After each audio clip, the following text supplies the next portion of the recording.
BJP agent గా మారిపోయారని అన్నారు కాంగ్రెస్ ఎమ్మెల్సీ అద్దంకి దయాకర్.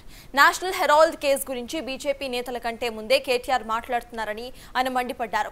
తెలంగాణను దోచుకునేదే కేసీఆర్ కుటుంబమని అద్దంకి దయాకర్ విమర్శించారు.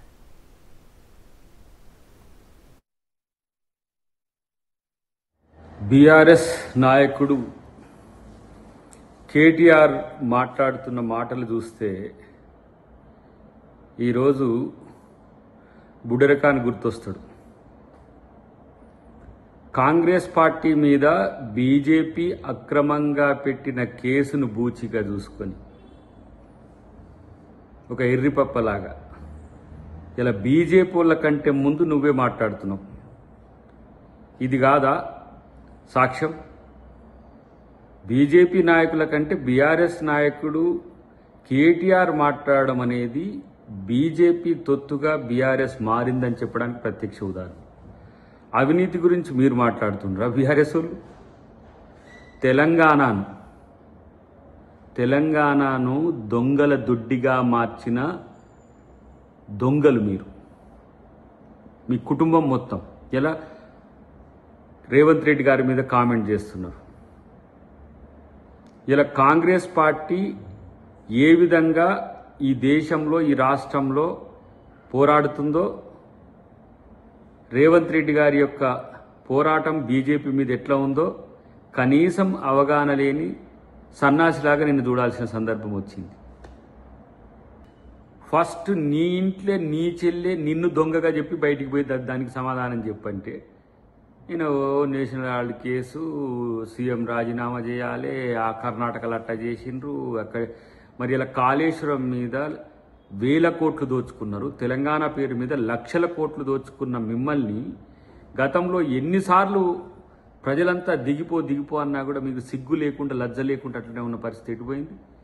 ఇలా తెలంగాణను పూర్తిగా డక్కోలు చేసి, పూర్తిగా ఇట్లా ఏమంటారు పిప్పి చేసి తెలంగాణ ప్రజల్ని మోసం చేసిన మీరు చెప్తే తెలంగాణ ప్రజలు ఎవరింటారు? గిట్లాంటి పనికిరాని ముచ్చట్లన్నీ కూడా గతంలో చెప్తేనే మిమ్మల్ని తీసి పాతాళానికి తొక్కితే ఈరోజు ఇంతవరకు పైకి వచ్చిన పరిస్థితి లేదు.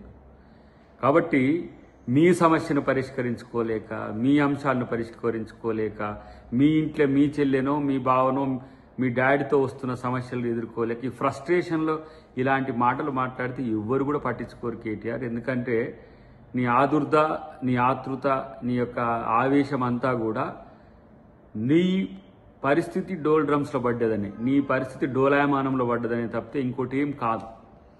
ప్రత్యేకించి ఈరోజు రేవంత్ రెడ్డి గారి మీద చేసే ఏ ఆరోపణ అయినా అది నిజాయితీగా మీరు పెట్టిన కేసులకు ఎదుర్కొంటాడు, బీజేపీ పెట్టిన ఎదుర్కొంటాడు, దేన్నైనా ఎదుర్కోగల సత్తా దమ్ము రేవంత్ రెడ్డి గారికి ఉన్నదనే విషయాన్ని తెలుసుకో ఫస్ట్. అది ఆ జ్ఞానం లేకనే ఇంకా నువ్వు ఇక్కడ కొట్టరాసేస్తున్నావు అని చెప్పి తెలుసుకోవాల్సిన అవసరం ఉంది. మీ అయ్య కాళేశ్వరంలో, మీ బావ కాళేశ్వరంలోనే, నువ్వు ఈ ఫార్ములా రేస్ కేసులో, మీ చెల్లె లిక్కర్ కేసులో మొత్తం కుటుంబమే పూర్తిగా అవినీతి ఆరోపణలో కూరుకున్నాక, అవినీతి చేసినాక, లక్షల కోట్లు దోచుకున్నాక మీరేం చేయాల్సిన పరిస్థితిలో మీకే తెలియని పరిస్థితిలో ఇలాంటి కామెంట్స్ చేస్తున్నారు అనేది సభ్య సమాజానికి అంతా తెలుసు. కాబట్టి ఇలాంటి ఏమి తాటాకు చప్పుళ్లకో లేకపోతే బీజేపీ ఒకల్తా పుచ్చుకొని మాట్లాడే మాటలకో తెలంగాణ ప్రజలు ఏమీ నమ్మరు. ప్రత్యేకించి ఫస్ట్ నీ ఇల్లు సరిదిద్దుకో, ఫస్ట్ దాని సంగతి చూసుకో.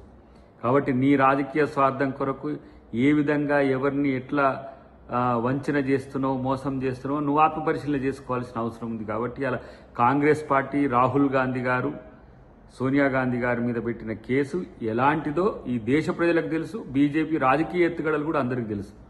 బీజేపీ రాజకీయ ఎత్తుగడల్లో మీరు చిత్తై వాళ్ళ దగ్గర మోకరిల్లి, మోడీ దగ్గర మోకరిల్లి వాళ్ళ యొక్క ఎజెండాను ఇలా బీఆర్ఎస్ తీసుకొని ముందుకు పోవడానికి ప్రయత్నం చేస్తుందని దీంట్లో అందరూ అనుకుంటారు తప్పితే ఇంత నీ పార్టీలో సంక్షోభము, నీ పార్టీలో సమస్యలు, నీకే సమస్య వచ్చిన క్రమంలో ఇది కాకుండా ఏదో ఈయన తెలంగాణ ప్రజల కోసమో దేశం కొరకు అయిన పోరాడినట్టంటే నిన్ను ఎవరు నమ్ముతారనే విషయాన్ని గమనించాల్సిందిగా